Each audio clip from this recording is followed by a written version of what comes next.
গ্রামের ভাষায় কথা আছে, বলতে চাই না, যে গাং পার হইলে মাঝি কোন দুলা ভাই। আপনাদের নেতা কর্মীরা গত 17 বছর ধান খেতে ঘুমাইতে হয়েছে। মাননীয় স্পিকার, সেদিন বেগম জিয়া জেল থেকে বের হয়েছিল অভ্যুত্থানের জনরায়ের ভিত্তিতে। মাননীয় স্পিকার, এই সংবিধানের কিছু অংশ ওনারা মেনেছেন, কিছু অংশ ওনারা মানেন নাই। ওনারা কেবল ওই অংশটাই মেনেছেন যে অংশটা ওনাদের পক্ষে গিয়েছে, যে অংশটা ওনাদের বিপক্ষে গিয়েছে এই অংশটা ওনারা মানেন নাই। মাননীয় স্পিকার, এই ধরনের প্রকৃতি সম্পন্ন যারা আছে, যারা কখনো কখনো কনফর্মিস্ট, যারা কখনো কখনো রিফর্মিস্ট, তারা মূলত হচ্ছে অপরচুনিস্ট। বর্তমান রাষ্ট্রপতি চুপ্পু তখন বলা হয়েছে অ্যাটর্নি জেনারেল নিয়োগ দেওয়ার ক্ষেত্রে প্রধানমন্ত্রীর সাথে আলোচনা করতে হবে। সেদিন কোন প্রধানমন্ত্রীর সাথে আলোচনা করা হয়েছিল সেটা আমাদেরকে অ্যাটর্নি জেনারেল জানাবেন। মাননীয় স্পিকার, কিছুক্ষণ আগে আমাদের সর্বশ্রদ্ধেয় মাননীয় সংসদ আন্দালিব রহমান পার্থ যখন বক্তব্য দিচ্ছিলেন, উনি যখন বললেন যে সংবিধান যারা ছুঁড়ে ফেলতে চায় তাদেরকে স্বাধীনতা বিরোধীর সাথে উনি অ্যালাইন করলেন, ট্যাগ করলেন মাননীয় স্পিকার। এবং তখন ট্রেজারি বেঞ্চের সম্মানিত মাননীয় মন্ত্রী যারা ছিলেন তারা সেটাকে টেবিল চাপড়িয়ে সেটাকে সমর্থন দিলেন। মাননীয় স্পিকার, গণতন্ত্রের জন্য যিনি আপোষহীন লড়াই করে গিয়েছেন বেগম জিয়া, উনি বলেছিলেন যেদিন জনতার সরকার প্রতিষ্ঠিত হবে, যেদিন এই পার্লামেন্ট জনতার সরকারের কাছে যাবে, এদিন এই সংবিধানকে ছুঁড়ে ফেলা হবে। ট্রেজারি বেঞ্চের যে মন্ত্রীরা ছিলেন তারা দীর্ঘদিন, তাদের সারা জীবন তারা বেগম জিয়ার সাথে রাজনীতি করেছেন। এই সংবিধান ছুঁড়ে ফেলার সাথে স্বাধীনতা যুদ্ধাপরাধীর অ্যালাইন করার যেটার হাততালি তারা দিয়েছেন, সেটির মধ্য দিয়ে বেগম জিয়াকে তারা মূলত হচ্ছে অপমান করেছেন কিনা তারা সেটা ভেবে দেখবেন। মাননীয় স্পিকার, আমি বক্তব্য দেওয়ার জন্য অনেক কিছু রেডি করে নিয়ে এসেছিলাম।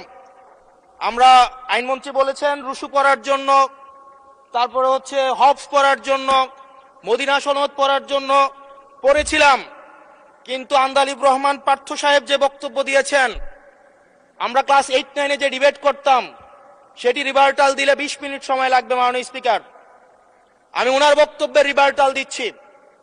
উনি বলেছেন যে আমি কোট করছি, উনি বলেছেন 72-এর সংবিধানের কিছু কিছু বিষয়কে ওনারা সম্মান দিয়েছেন। তার মানে কিছু কিছু বিষয়কে ওনারা সম্মান দেয় নাই। তার মানে এই অভ্যুত্থানের পরে এই সংবিধানের কিছু অংশ ওনারা মেনেছেন, কিছু অংশ ওনারা মানেন নাই। ওনারা কেবল ওই অংশটাই মেনেছেন যে অংশটা ওনাদের পক্ষে গিয়েছে, যে অংশটা ওনাদের বিপক্ষে গিয়েছে এই অংশটা ওনারা মানেন নাই। মাননীয় স্পিকার, এই ধরনের প্রকৃতি সম্পন্ন যারা আছে, বাংলাদেশের পার্লামেন্ট যারা দেখছেন তারা সিদ্ধান্ত নেবেন, যারা কখনো কখনো কনফর্মিস্ট, যারা কখনো কখনো রিফর্মিস্ট, তারা মূলত হচ্ছে অপরচুনিস্ট। এখন আমি সংবিধানের কিছু কিছু ধারা মানব, কিছু কিছু ধারা মানব না। আমি কখনো কখনো সাংবিধানিক, কখনো কখনো আমি অসাংবিধানিক। মাননীয় স্পিকার, যখন ডক্ট্রিন অফ নেসেসিটির প্রশ্ন আসে, মাননীয় স্পিকার, এই এক্সিস্টিং সংবিধান অনুযায়ী যখন 7A এবং 7B বলবৎ থাকে, সেই জায়গা থেকে আইনজ্ঞরা, মাননীয় স্বরাষ্ট্রমন্ত্রী উনি থাকলে ভালো হতো। ডক্ট্রিন অফ নেসেসিটি মাননীয় স্পিকার 48-এর 3 অনুযায়ী রাষ্ট্রপতি সুপ্রিম কোর্টের মাধ্যমে একটা, এই 106-এর অ্যাডভাইজরি একটা রুল আছে মাননীয় স্পিকার। এই অ্যাডভাইজরি রুলের মাধ্যমে সংবিধানের ফান্ডামেন্টাল কোনো বিষয় কম্প্রোমাইজ করা যায় না। মাননীয় স্পিকার, যদি আমি এই সংবিধান মানি তাহলে এই অন্তর্বর্তীকালীন সরকারের বৈধতা প্রশ্নবিদ্ধ হয়। মাননীয় স্পিকার, মাননীয় স্পিকার, যদি এই সংবিধানকে আমি ধারণ করতে চাই, মেনে চলতে চাই, সেদিন 64 বিধি অনুযায়ী অ্যাটর্নি জেনারেল নিয়োগ দেওয়া হয়েছিল 6 আগস্ট। মাননীয় স্পিকার, এই সংসদে প্রশ্ন রাখতে চাই, তৎকালীন বর্তমান রাষ্ট্রপতি চুপ্পু তখন বলা হয়েছে অ্যাটর্নি জেনারেল নিয়োগ দেওয়ার ক্ষেত্রে প্রধানমন্ত্রীর সাথে আলোচনা করতে হবে। সেদিন কোন প্রধানমন্ত্রীর সাথে আলোচনা করা হয়েছিল সেটা আমাদেরকে অ্যাটর্নি জেনারেল জানাবেন, আমাদেরকে অ্যাটর্নি জেনারেল জানাবেন।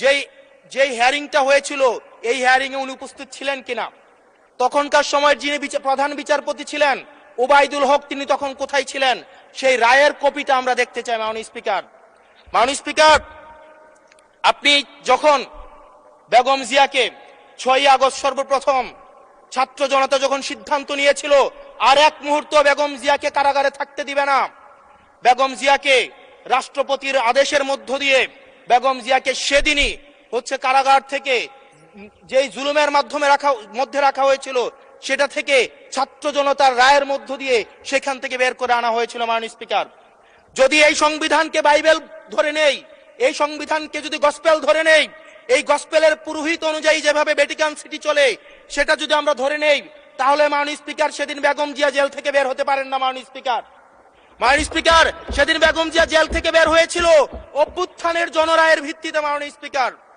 মাননীয় স্পিকার,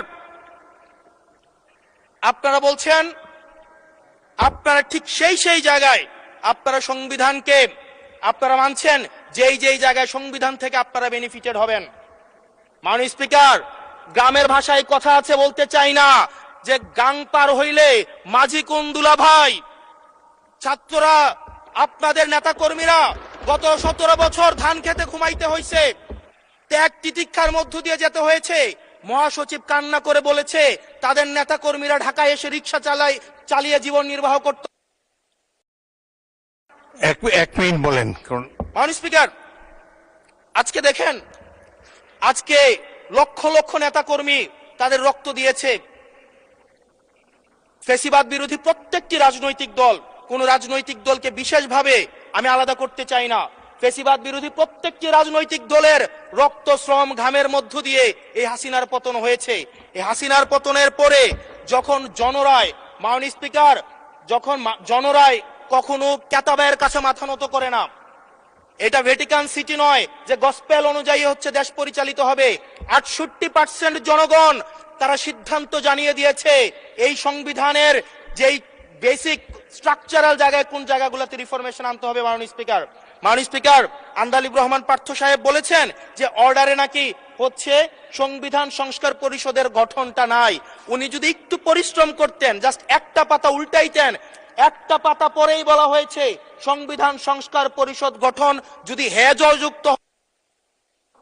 ধন্যবাদ মাননীয় সদস্য, ধন্যবাদ।